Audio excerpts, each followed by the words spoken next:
tal? ¿Cómo están? Muy buenas tardes y bienvenidos un día más a Espacio Abierto aquí en Televisión Ferrol. Hoy vamos a centrarnos en la actualidad del Concello de Ferrol porque hay muchos asuntos que tratar y además asuntos que tienen mucho que ver con la economía familiar, ¿no? Recuerden que en los últimos días, en el último pleno ordinario del Concello, se aprobaban y se hablaban de asuntos muy importantes como las ordenanzas fiscales para el próximo año. En otra orden de cosas, con otras palabras, los impuestos que tendrán que afrontar los vecinos en el próximo año. Y también hay que analizar hoy lo que va a suponer para Ferrol los presupuestos de la Xunta de Galicia, recientemente anunciados desde el gobierno autonómico. Pero también hay otros asuntos, como por ejemplo los de ámbito comarcal, los que tienen que ver con el saneamiento de la ría o con el problema del agua, ¿no? Asuntos todos ellos que ha seguido muy de cerca uno de los partidos de la oposición, en este caso el Bloque Nacionalista Galego, cuyo portavoz está aquí con nosotros. Iván Rivas, buenas tardes y bienvenido una vez más a Espacio Abierto, ¿no? Hola, boa tarde. Bueno, pues hablaba yo de esas ordenanzas fiscales para 2016. ¿Qué valoración hace el BNG de esos impuestos? Ben, nos consideramos que a política fiscal é unha das bases fundamentais para desenvolver unha política económica nun concello, neste caso, para revertir a política desenvolvida polo Partido Popular no anterior mandato. Nos temos calificado estas ordenanzas fiscais que se aprobaron no momento actual como unha operación de maquillaxe e o temos feito porque de 42 ordenanzas que existen no Concello de Ferrol e 6 prezos públicos se modificaron exclusivamente 3 e que son modificacións excesivamente superficiais. O tipo de IBI se mantén dunha maneira xenérica para todos os veciños e veciñas desta cidade e se fan incrementos pequenos do 0,13% para aquelas propiedades que superan nuns casos o 1.400.000 euros e noutros casos os 300.000 euros, co cal lle vai afectar a unhas determinadas persoas, un número de persoas moi pequeno. O IAE se incrementa en determinadas zonas coas que nós estamos de acordo, como poden ser zonas como pode ser o Boial ou a Gándara, onde se ubican grandes superficies comerciais, pero curiosamente un ámbito que é onde a administración estatal posee unha numerosa cantidade de propiedades como é a zona do Arsenal e de Navantia, se manteñen os tipos que existen no momento actual. E a modificación que se fai respecto do imposto de vehículos de tracción mecánica non afecta aos dous grupos máis numerosos que existen nesta cidade, por lo cal é evidente que son modificacións claramente afarenciais, claramente formais. E o certo é que todos aqueles incrementos que se teñen desenvolvido no anterior mandato do Partido Popular respecto ao taxa do saneamento que se incrementou no ano 2013 no 34%, que volveu a incrementarse no ano 2014 nun 24%, o recibo do lixo que se incrementou vinculado ao canon de Sogama un 35%, aínda que despois descenderon 10%, mantén ese incremento, ou a taxa de bombeiros ou a expedición de documentos, pois todas esas taxas se manteñen da mesma maneira que as tiña desenvolvida o Partido Popular. Nos, desde o BNG, lle propuñemos dous ámbitos de actuación a este goberno. Por unha parte, iniciar ese proceso de reversión, reducir e eliminar os incrementos impostos polo Partido Popular e, segundo, comezar a asumir un dos problemas estruturais que ten esta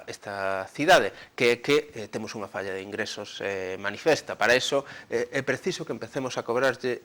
o IBI e impostos a propiedades como as dos Ministerios de Defensa ou propiedades que ten a Igrexa en locais, vivendas ou incluso aparcadoiros que teñen nesta cidade e que non tributan nada a pesar de que sean espazos que non están nin afectos ao culto no caso da Igrexa, nin afectos á defensa do Estado no caso do Ministerio de Defensa. Ben, desde o goberno municipal asumiuse este criterio, pero este criterio é exclusivamente un criterio teórico. Precisamos que eso se poña en práctica e neso o Bloque Nacionalista Galego permaneceremos vixiantes para que isto se faga así. En todo caso, o feito de que se manteña de maneira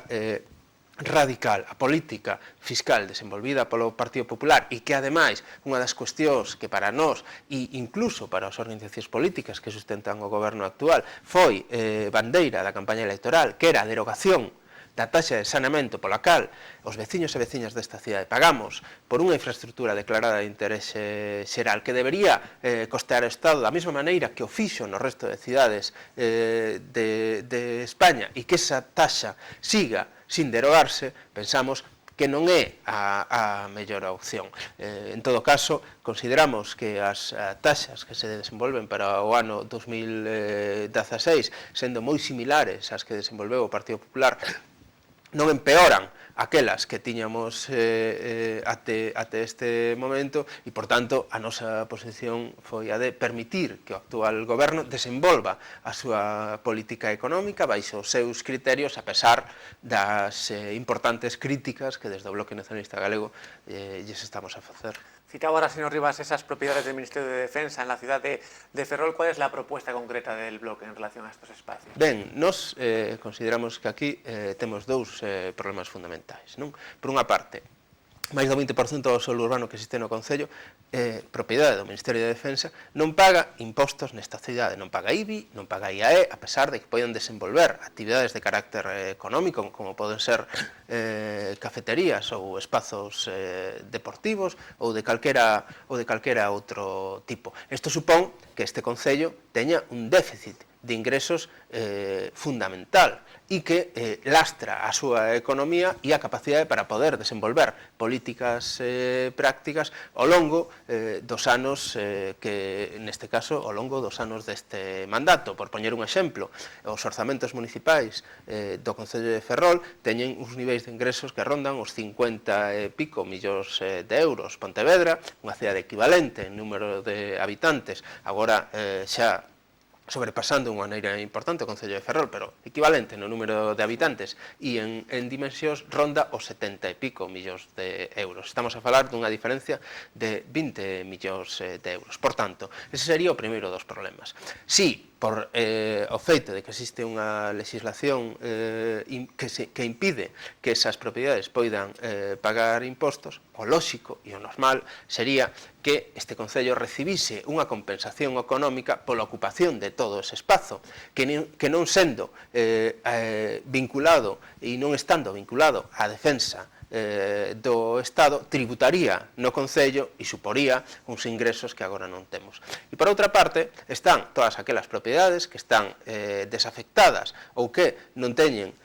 un uso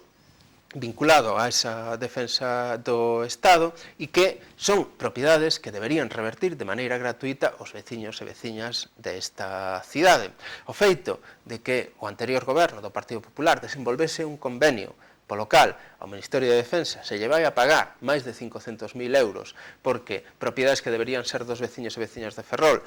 revirtan a seus lexítimos donos e se lles vai entregar uns aproveitamentos lucrativos en edificabilidade en espazos como Sánchez Aguilera ou o cartel de Marinería, vai totalmente en contra desta decisión, deste postulado que mantemos desde o BNG e é que esas propiedades deberían revertir de maneira gratuita. En todo caso,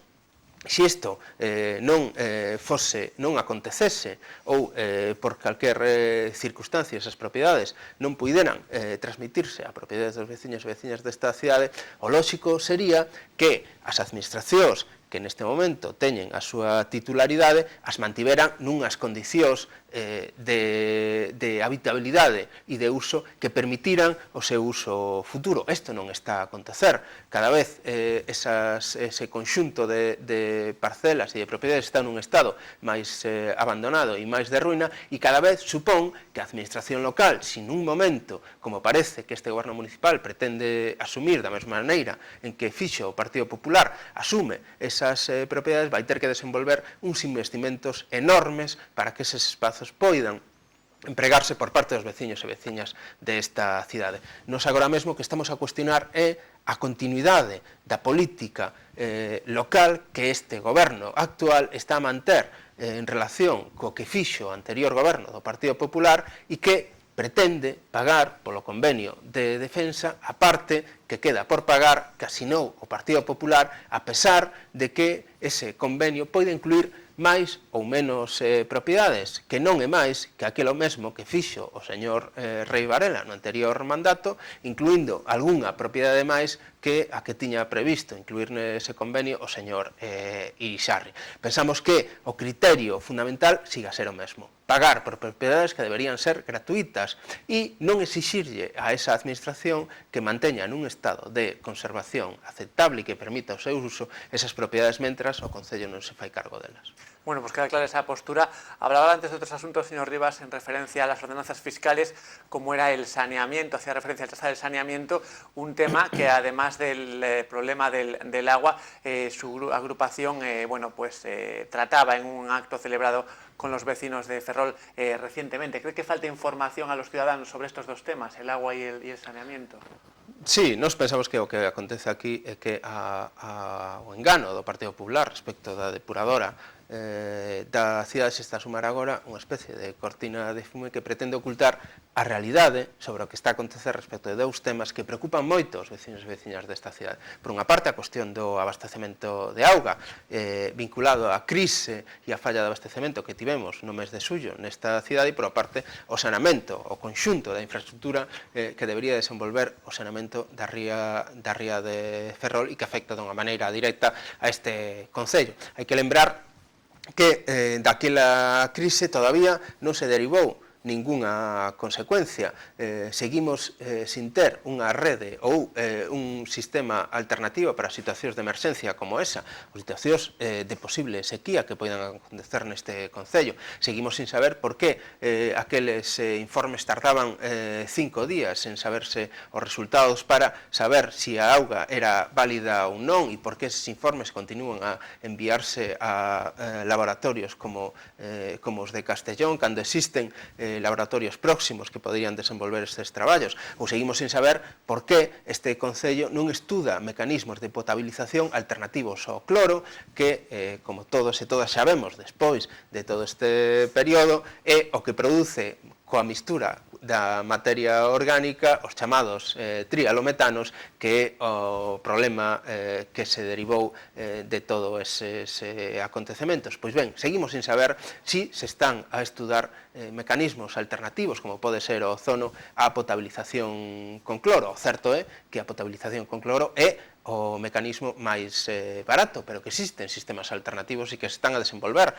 moi cerca de aquí, como pode ser no Concello de Valdoviño. Tamén nos parece ser que o Goberno Municipal se comprometera a desenvolver unha comisión de investigación que está absolutamente desaparecida e tampouco temos constancia de que no recibo da auga se reducise ese recibo en base aos perxuizos ocasionados aos veciños e veciñas desta cidade durante ese período. Ao mesmo tempo, fomos coñecedores por parte das informacións que nos transmitiu o Goberno Municipal que a EDAR, a estación depuradora deste concello, non estaba a cumplir coas funcións as que se lles tiña encomendado, que a de realizar a depuración das augas deste concello, algo que tiña anunciado durante o anterior mandato o Partido Popular, que se tiña iniciado ese proceso. Pois ben, desde o BNG consideramos que sería lóxico e normal que respecto desa situación empezaran a acontecer, a tomarse decisións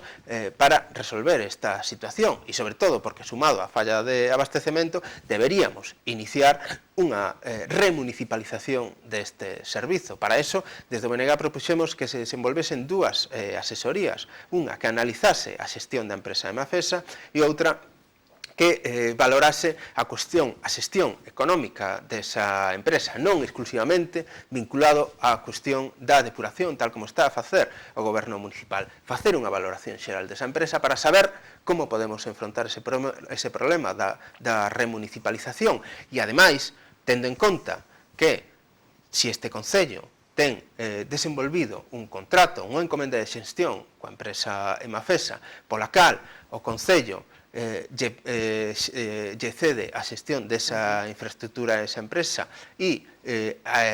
cobra unha taxa por un servizo que era a depuración. Se ese servizo non existe, o lóxico sería romper esa encomenda de xestión, derogar esa taxa, ademais de exixir responsabilidades a administración, como é a Xunta de Galiza, que entregou unha infraestructura obsoleta e que a recepcionou, e demandarlle ao Estado que esa infraestructura, como é a estación depuradora, que entregou e que é evidente que non estaba en condicións de funcionar, ou que si o estaba e o deterioro é produto do paso do tempo é responsabilidade directa da administración estatal, que foi incapaz de poñer a rede en funcionamento desta cidade, se as responsabilidades para que faga reparacións necesarias e, ademais, empecemos a cuestionar un modelo de saneamento que desde o BNG consideramos que é insostible económicamente e é insostible medioambientalmente, xa que está basado en unha rede unitaria mediante tanques de tormentas que o único que fai facer é acumular auga nuns depósitos para despois aumentar ese caudal polo feito de ser rede unitaria e bombealos a través da estación de bombeo de A Malata hacia a depuradora de Cabo Prioriño, co cual aumentan todavía máis os costes económicos e empezar a cuestionar un modelo que, como digo, resulta inasumible para os veciños e veciñas desta cidade, nunha cidade na que a perda de poboación vai facer que a repercusión de todos eses costes, que ademais parece que este goberno pretende que sigamos a pagar nós, cando, como decía ao principio, no resto de cidades de España pagou o Estado. Por tanto, empecemos a cuestionar o modelo, iniciamos o proceso de remunicipalización e iso comeza por derogar unha taxa de saneamento e romper o contrato coa empresa que debería prestar un servizo que non presta. Hablaba antes de la Xunta de Galicia, a raíz del asunto del saneamiento. Precisamente hay que preguntar por el gobierno gallego, que anunciaba los presupuestos para el próximo 2016. ¿Qué repercusión cree que tendrán estas cuentas en la comarca de Ferrol? Bueno, en la ciudad y en la comarca de Ferrol. Ben, nos consideramos que estamos a falar de duns orzamentos que o problema xa non está na cantidade maior ou menor que se prevé para gastar no ano 2016, senón está na carencia de obxectivos a medio e a curto prazo. O certo é que estamos a falar duns orzamentos no que en determinado momento se inclúe un dique flotante, unha dotación económica para facer un dique flotante, e en outro momento desaparece esa consignación económica. Isto o único que explica é que por parte da Xunta de Galiza e do Partido Popular o que se pretende é ocultar o problema do sector naval que existe nesta cidade mediante esta dotación económica que aparece, desaparece, argumentando que se a Unión Europea non permite construílo ou agora se pode construir desta outra maneira. O certo é que a construción do dique flotante nada ten que ver co Tribunal da Competencia da Unión Europea e que se non se fai é porque desde a Administración Estatal non se ten ningunha intención de facelo. Ao mesmo tempo, se siguen consignando millóns de euros para manter unha depuradora, unha batea que desde todas as cofradías de mariscadores se cuestiona porque lle está a provocar perdas aos mesmos mariscadores que xestionan esa batea, e nin por parte do goberno municipal e por parte da Xunta de Galiza se cuestiona este modelo de desenvolvemento do sector marisqueiro, mentre os fondos da ría seguen sen limparse, sen acumular lodos, ou se destinan 1,2 millóns de euros para desenvolver sendas peatonais e ciclistas, cando é obvio e evidente que nesta cidade e no conxunto da comarca temos un problema de transporte público que ten unha carencia clara tanto de servizos como de frecuencias. No ano 2016 se vai producir a renovación do Plan de Transporte Metropolitano e nin por parte do Goberno Municipal nin por parte da Xunta de Galiza nestes orzamentos se asume a necesidade de prestar un transporte público nunhas condicións adecuadas e que se adapten á nosa realidade social, ou que se pretenda desenvolver a través dun plan de emprego no que se dotan 80.000 euros da mesma maneira que se facía co Plan Ferrol, a economía e a industria desta cidade, cando ao mesmo tempo se desmantela o principal sector productivo que existe nesta cidade, ou cando se dotan 800.000 euros para a construción dunha rede de saneamento unitaria por parte da Xunta de Galiza. O Goberno Municipal non cuestiona esa dotación económica e deixa en evidencia que tanto o Goberno Municipal como a Xunta de Galiza teñen o mesmo modelo de saneamento para esta cidade e asumen que teñamos que pagarnos o coste desa infraestructura e que, ademais de pagalo nós, non poidamos cuestionar o modelo. sigamos asumindo ese modelo de rede unitaria que, como decía na miña anterior intervención, vai aumentar os costes medioambientais e os costes económicos desta cidade. Nese contexto, é obvio que os orzamentos da Xunta non pretenden resolver nin paliar ningunha das situacións graves que existen nesta cidade e que, como decía ao principio, máis aló de que se lle dote dunha maior cantidade ou menor cantidade de diñeiro, os problemas van a seguir estando aí, e o certo é que o feito de que haxa unhas eleccións a menos de 2 meses explica tamén este tipo de decisións, ¿no? Bueno, y seguimos hablando de la Xunta, señor Rivas, en este caso en el ámbito educativo, porque hay que hablar de decisiones ya inmediatas, ¿no? Le voy a poner, por ejemplo, ese caso del Colegio de Recimil, donde se reclamaba desde la Asociación de Padres de Alumnos cubrir 2 vacantes de profesorado que habían quedado, bueno, pues libres respecto al anterior curso. Parece que la situación va a seguir igual. ¿Cómo valora el BNG esta decisión de la Xunta? Ben, nós consideramos que isto se enmarca dentro dunha política educativa que a Xunta de Galiza ten asumido desde que chegou o goberno da comunidade autónoma, que consiste en precarizar todavía máis o ensino público en favor do ensino privado. Esta é unha realidade que se ten desenvolvido ao longo dos últimos anos. Neste ano acontece respecto ao Colexio de Recimil nesta cidade, pero en anos anteriores ten acontecido noutros centros públicos deste mesmo concello. Que se pretenda reducir o personal no centro de Recimil argumentando que a ratio legal o permite, mentres en centros que non son públicos, que teñen menos matrícula que o centro de Recimil, non se lles reduza ese número de profesores, explica que esa política ten esa orientación: precarizar todavía máis o ensino público e poñer en valor e priorizar o ensino privado. Desde o Bloque Nacionalista Galego consideramos que esta política é inasumible, e considerámola que é inasumible, ademais, porque este centro en concreto, o centro de Recimil, cumple unhas funcións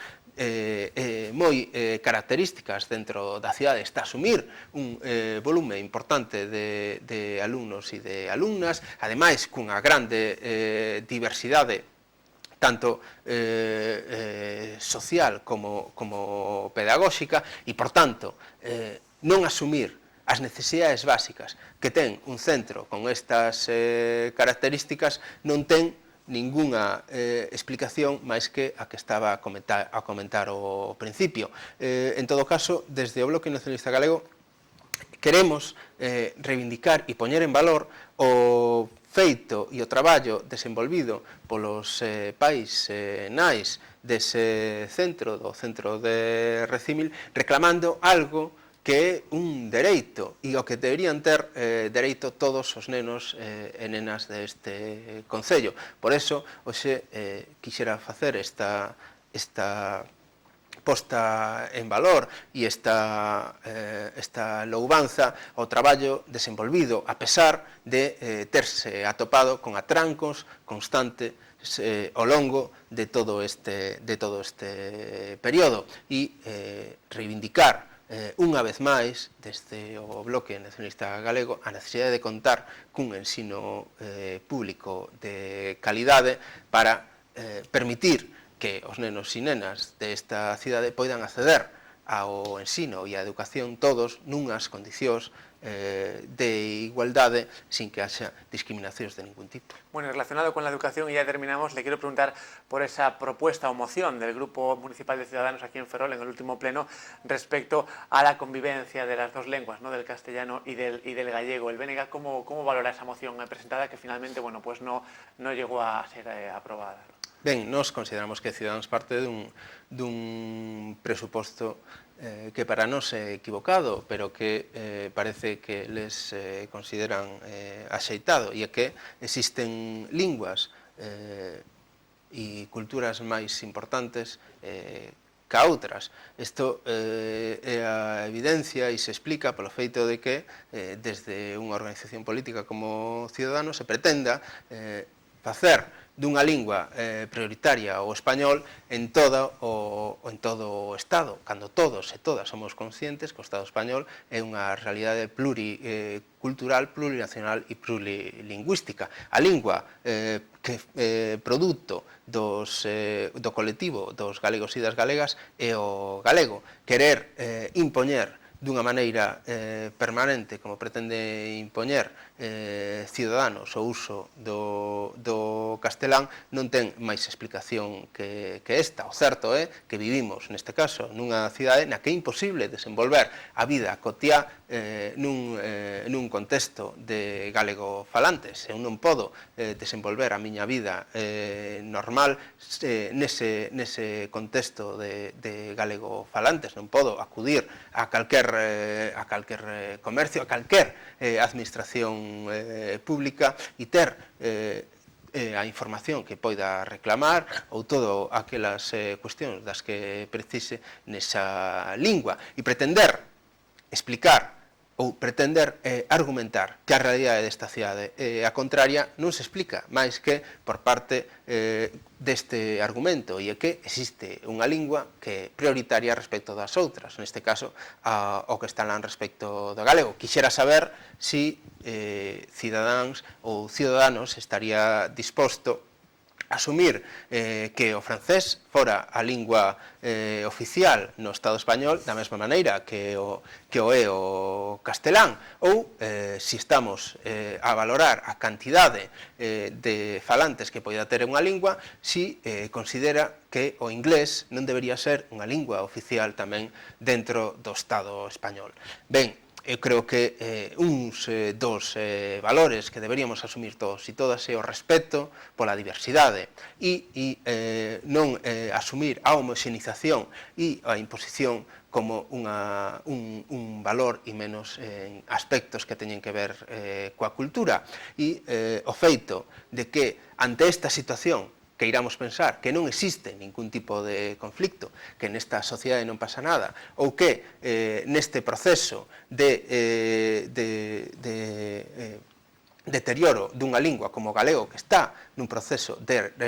retroceso non fagamos nada, é tomar posición. Quero decir, se contamos cun goberno municipal como o actual, no que o responsable de política lingüística pretende non facer política coa lingua, ou cun alcalde que se comporta de maneira diclósica e intervén en español cando a ordenanza de normalización lingüística explica que os representantes públicos deberemos utilizar o galego como medida de discriminación positiva, significa que se está a tomar parte. Se está a tomar parte por aquel que é o dominante, neste caso o castelán, e creo que todos e todas deberíamos asumir que a lingua galega é o que nos define como colectivo, e se queremos renunciar a él, seremos outra cousa, pero o que somos no momento actual non. Por tanto, creo que unha organización política como Cidadáns debería renunciar a este tipo de argumentos e menos basándose nas liberdades individuais, porque ademais das liberdades individuais existen as liberdades dos colectivos e neste caso os dereitos dun pobo como o galego. Bueno, pues queda clara la posición del BNG respecto a esta moción. Portavoz de esta agrupación municipal, Iván Rivas, ha sido un placer volver a tenerla aquí esta tarde con nosotros para repasar la actualidad municipal y comarcal. Gracias por haber venido. Y a ustedes también, gracias como siempre por su atención. Ya saben que pueden ver este y otros programas en nuestro canal de televisión a la carta de YouTube. También nos pueden seguir por Facebook y en directo estamos en la página web que ya conocen, tvferrol.es. Buenas tardes, hasta luego.